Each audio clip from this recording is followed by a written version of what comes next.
Today I'm talking to Josephine Clark about her course entitled September the 11th and Why This Event. And she's doing this course for the Louth WEA. It starts on Tuesday, April the 17th at 7:30 in the Louth Salvation Army Hall.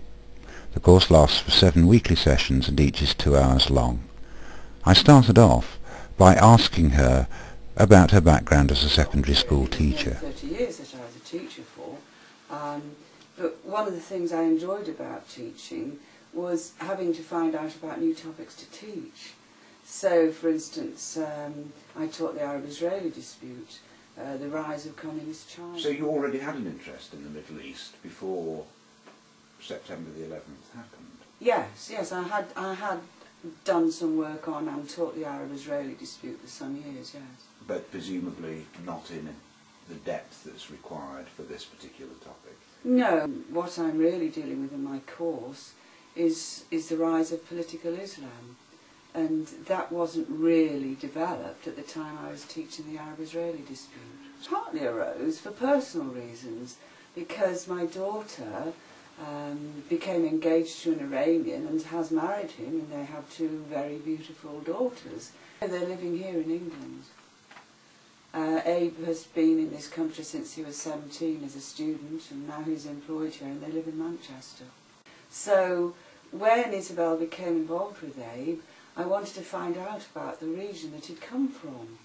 And the way I did it at first was by reading articles about Iran in the newspaper and in the Middle East generally. So I was beginning to pick up themes and threads which I really hadn't been aware of before. And then, of course, there was September the 11th, and that was such a shock to people in the West and to myself. And what I wanted to do was to find out what was fueling that sort of attack. Why should people want to do it? And what was the ideology? What was their training? What was their organisation? What were the historical causes? So I researched into that and became so absolutely fascinated by what I'd learned.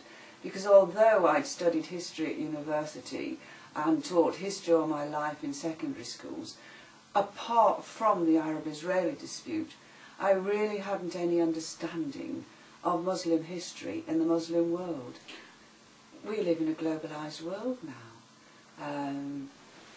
Issues that arise in one part of the world can erupt in another part, as we know that with regard to the bombings on the London Underground.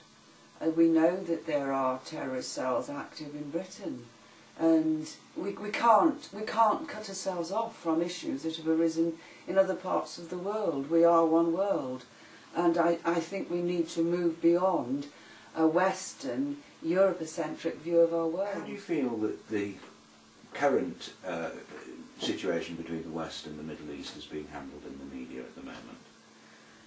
Well, that's varied. There are some excellent documentary programmes on some of the television channels which do give a great deal of background. But if you're just relying on the news, then it seems that things are happening and there's very little background given to why these things are happening. So let's talk now about the first time that you did this series of courses. How many people did you get on the course? I get between 10, 12, 13 people on the courses. That's what they average. And what's their level of knowledge usually? It varies. It's very interesting. On most courses, there's usually been about one person who's had some contact with the Middle East. For instance, on one course there was a man who'd worked in security in Iraq and also in Saudi Arabia, and he had some knowledge, but he wanted to know more. Then on another occasion I've had a retired merchant seaman who's worked a lot in the Mediterranean and in the Persian Gulf. So some people have knowledge, other people have none, but it doesn't really matter, because the course starts from the understanding on the basis that people are coming to it with little knowledge. I then asked Josephine what sort of age range her group attracted. It usually ranges from about 40. I've had people in their early to mid-80s. And do you find that the spread of the age brings different perspectives? The older people tend to have memories of previous events, like sewers, and they've got more of a context into which to fit the events that are happening today. They may not realise they've got the context, but as we go through the course, they can remember events, and they do belong to the story I'm trying to tell. So older people have got, as it were, current affairs that go back some decades in their mind. Do they feel that it's dictating our foreign policy? Obviously, the people who come to my courses are a self-selected group. But all three that I've taught so far on this topic, there's been a great deal of concern expressed by the people on my course about the direction of British foreign policy.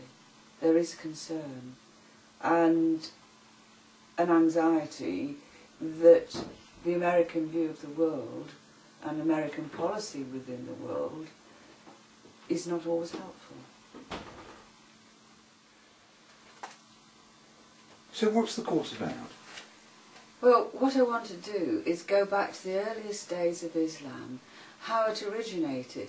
And one of the most fascinating things about Islam and Muslim history is how the very earliest events of Islamic history still are part of the currency of Muslim thought and action, in a way that in the West we don't relate to our earliest history. For instance, one of the things that developed in the very earliest era of Islam was the division between Sunni and Shia.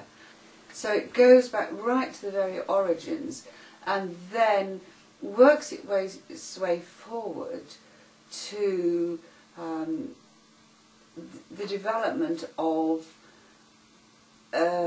what you could call a jihadist philosophy developing in Saudi Arabia in about 1750 to 1780, which is really quite crucial.